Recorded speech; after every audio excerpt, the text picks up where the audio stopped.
If you or a loved one have ever experienced constipation, whether it's mild or even chronic, I'm going to go over the top two most overlooked reasons and contributing factors to constipation. So, if you're new to seeing me, my name is Lori. I'm a holistic licensed clinical counselor. I have a holistic perspective in helping people be set free all across the globe in their minds, bodies, and spirits. So, first thing, unresolved emotions. Now, this is something that I've seen quite significantly in my own practice in working with children, adolescents, and adults. One of the primary things that happens when we have unresolved emotions, and I'm going to go over more specifically the specific emotions that tend to be most commonly linked to constipation. When those emotions go unresolved, they're still stuck in the body, they actually can cause and contribute to symptoms such as constipation. So, let me talk about the large intestine for a moment. So, the large intestine, there's what's called the Meridian, which is basically energy channel on both the left and the right side of the body. This is based in Chinese medicine. That regenerates between 5 a.m. to 7 a.m. every day. Now, the emotions that are associated with the large intestine are emotions such as grief, sadness, yearning for something to be different than it is, things like that. So, if you have any unresolved emotions, which could actually be many years ago, and it doesn't necessarily have to be grief due to the loss or the death of a loved one. It could be the loss of a relationship. It could be the loss of a role that you play in life, maybe a loss of a job, something like that as well. So any type of loss in your life can be a contributing factor to causing more congestion or less flow, if you will, in the large intestine. So a lot of times when I've worked with clients who've had constipation, even if they don't come to see me for specifically, relieving constipation, when we work on relieving and healing the emotions that are underlying the psychosomatic symptoms, constipation, that we're talking about today, their digestion improves.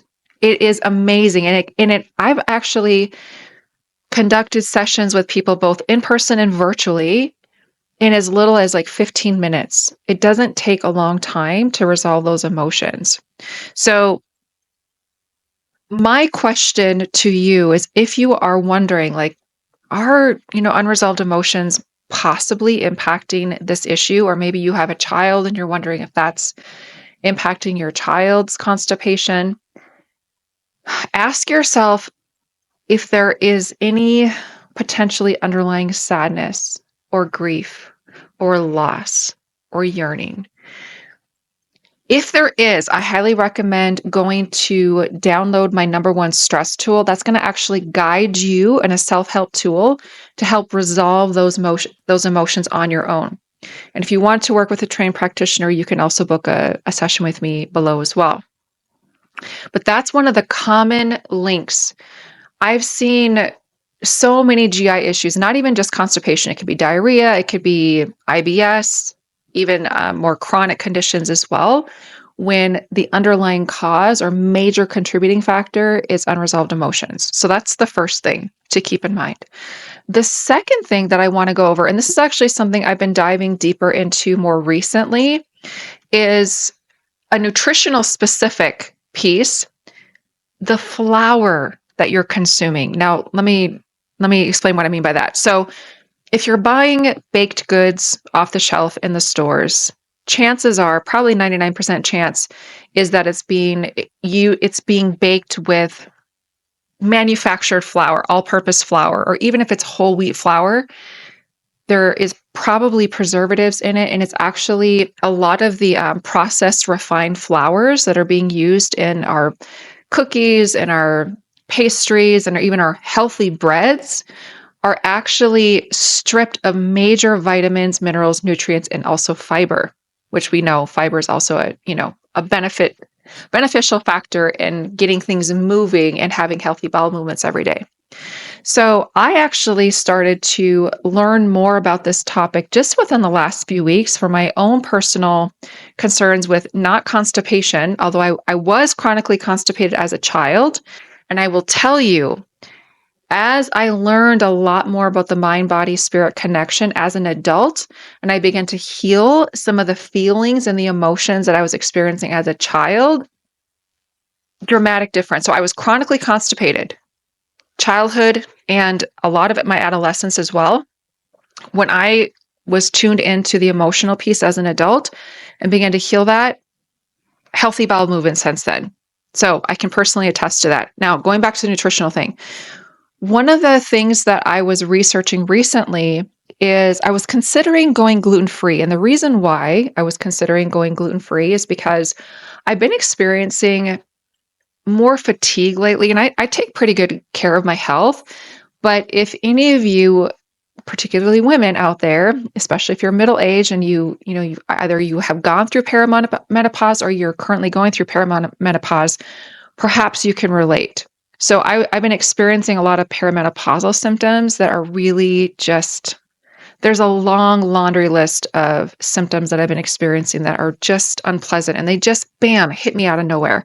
So regarding the fatigue, I was thinking, well, maybe I should go gluten-free and see if that helps with the clarity and countering the fatigue. Maybe I'll get more energy. And because I've heard, a lot of people, and I know people personally, both in my personal circle as well as family, not they're not celiac, but they have, sensitivities to gluten, and it really impacts them if they consume gluten. So I was going to consider doing that, even though I don't necessarily have any strong reactions to it. I thought, well, in regards to the fatigue and the energy, maybe I will consider that. Now, I started doing more research because I was in the back of my mind, I was wondering, why is gluten-free so prevalent, especially in the last few decades? Why was this not on people's radar 50, 60, 70 years ago? And so I wanted to learn more about the history of why there's such a craze for gluten-free. And again, I was not saying, oh, I don't believe in gluten-free, and I think people that are gluten-free are just being overly sensitive. No, I've seen it. I've seen the ramifications of people consuming gluten and having really bad reactions. My question mark in my mind is like, if I'm going to go gluten-free, I want to understand why. Why would I need to in the first place? So I started learning more about the history of manufacturing of our flour and the nutritional stripping away of so many vital minerals and vitamins and minerals in our flour, including fiber. And so anyway, to make a long story short, I'm going to actually share a little bit about why I'm bringing this up in this particular video, because I've heard a lot of stories. I've been binging on podcasts and reading articles and things like that. And so many people saying one of the biggest things that they noticed when they actually switched to whole grains, which I'm going to talk about that in a moment, because we often use that phrase and it's misconstrued, I think, oftentimes. One of the biggest moving positive factors that people are experiencing is healthy bowel movements and no longer having constipation, even people that have had chronic conditions. And it begins to reverse when they incorporate whole grains. I'm going to talk about that in just a moment. Let me tell you though, I'm going to read this study. I have a study right here in front of me on my computer. I'm going to read a couple of specific nutritional pieces from this 2024 study, and I will cite it here as well.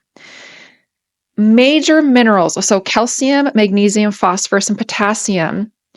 What this study found is that refined flours and breads exhibited a reduction of up to 72%, 72% reduction in major mineral content compared to whole wheat kernels. What do I mean by whole wheat kernels? Here's an example. Here's a bag of wheat. These are called wheat berries. Okay, so let me zoom in. That's what they look like. Okay, whole wheat. These are hard wheat. I actually got this at a natural grocery store. This 2-pound bag was just a little bit over, I think it was just a little over $2, $2 US.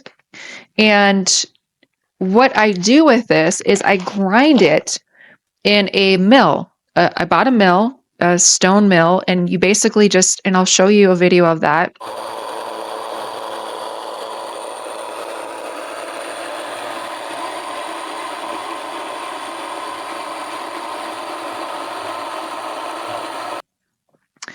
But you basically just take whatever amount you need for, if you're baking cookies or breads or whatever, you take whatever amount you need, you put it in there, and it just grinds it, just like you would your coffee beans in your coffee grinder. It is super simple. But then you actually obtain all the nutrients and all of the vital minerals and increased fiber content. And you get all of those great things that are stripped away from the all-purpose flour that you buy on the shelf in the supermarket. Now, okay, so I talked a little bit about the major minerals in that study. Let's talk about the trace minerals such as copper, iron, molybdenum, and zinc. So what this study found is that refined flours and breads showed reductions of up to 64% in trace minerals. So when I'm consuming in the original form as designed for our body to have nutrient-dense, healthy grains, I'm getting far more major minerals and trace minerals. Also, vitamin E. So vitamin E, what this study found is that breads from any flour type, like refined flours, contain less than 1/5 of the vitamin E found in the original wheat kernels. That's astounding to me. Carotenoids as well. Carotenoids are what we call nature's color crayons. They're like a lot of different benefits for our minds and our bodies of carotenoids. And I'll give you the health benefits here.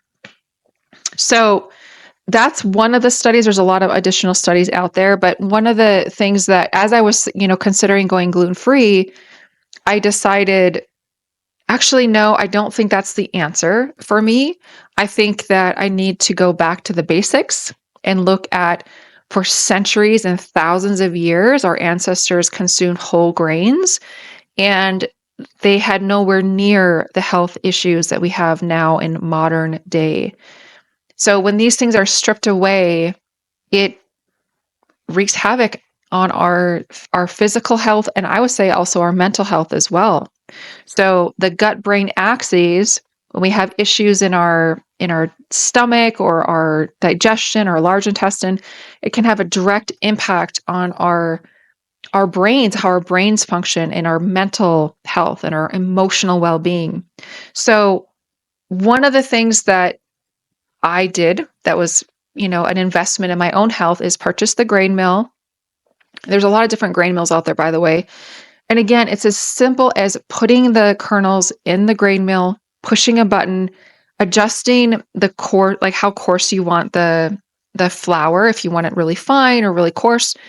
And then it gives you this beautiful health, like nutrient dense flour that you can use in any of your products. Now, if you're like, I'm not going to sit here and bake all day, you can also buy a bread maker. And so I actually ended up purchasing, I really enjoy baking bread, but I also bought a bread maker just for time's sake, to save time and energy in that way. And it is so simple. I'll leave a link below on where you can find one of the top bread makers and the one that I actually personally use. It is as simple as putting the ingredients in this pan that goes in the bread maker, pushing a button, walking away. An hour and a half, it's done. And then you can enjoy super healthy homemade bread.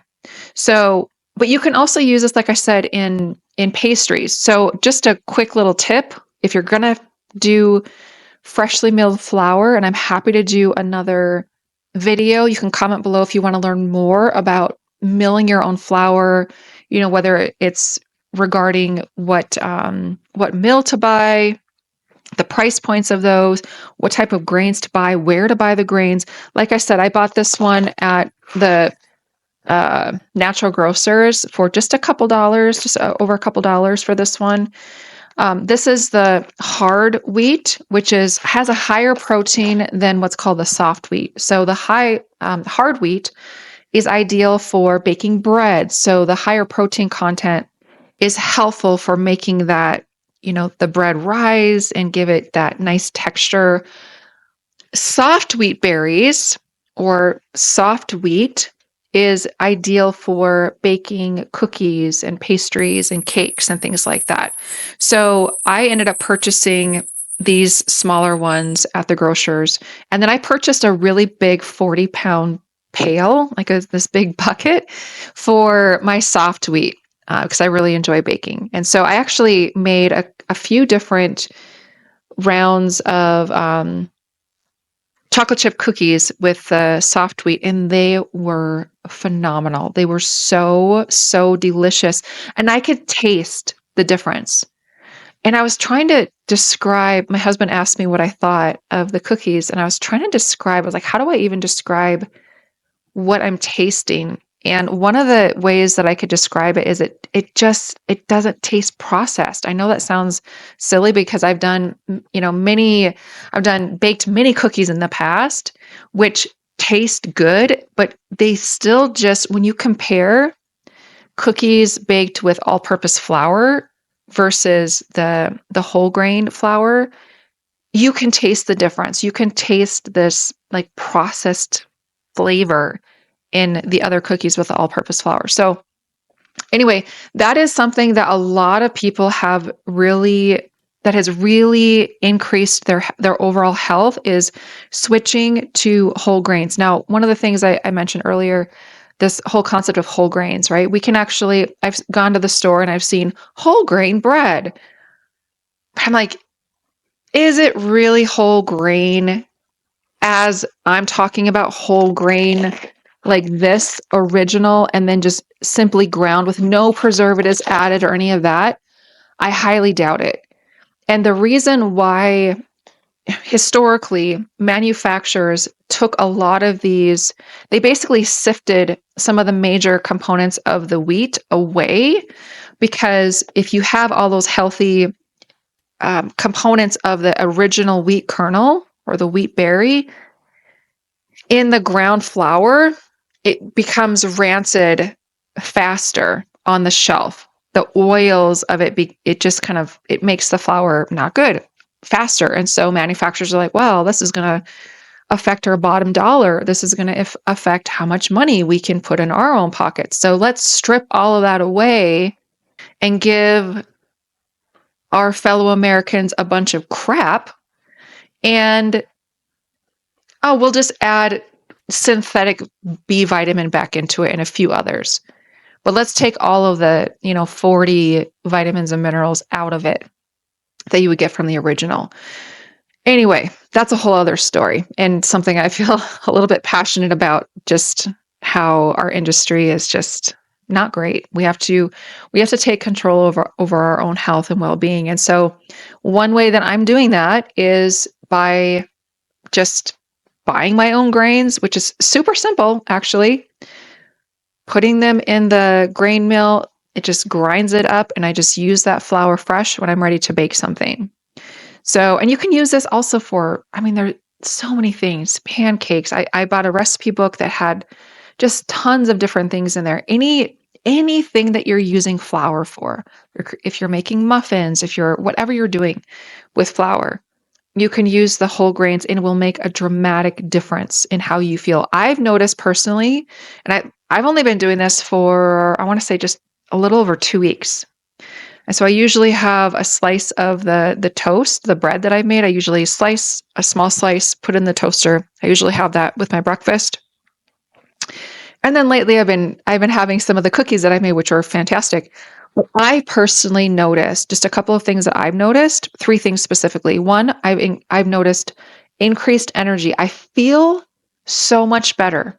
I just feel better. I've been noticing, again, especially the last couple of days, usually I wake up just kind of tired, and by 2 or 3 o'clock in the afternoon, I'm just like, I'm just spent. My day is, I'm ready to be done with this day. And I've noticed even by 5 or 6 o'clock, I'm like, I still feel really good. So that's the biggest thing that I've noticed. The second thing that I've noticed is actually an increase in my sex drive. That's a healthy bonus.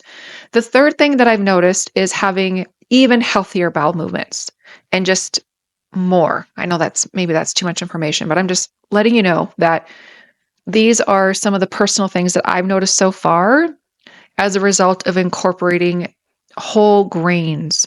So, again, just to recap, if you're able to do the switch, if you decide to do the switch by milling your own flour and using that as an alternative, you're going to get far more minerals, far more vitamins, far more fiber. It's going to be healthy for your mind, your body. And let's face it, if we're increasing our the health and well-being of our mind and our body, it's also helping our spirit flourish as well. So, if you have any questions or comments, leave those below. I'm curious if you've tried any of these things or if you've had any personal experience with either unresolved emotions related to physical symptomology, or if you have ventured down milling your own flour and making your own baked goods with freshly milled flour. So I hope this is helpful. And again, leave your questions or comments below, and I'm happy to answer if I can.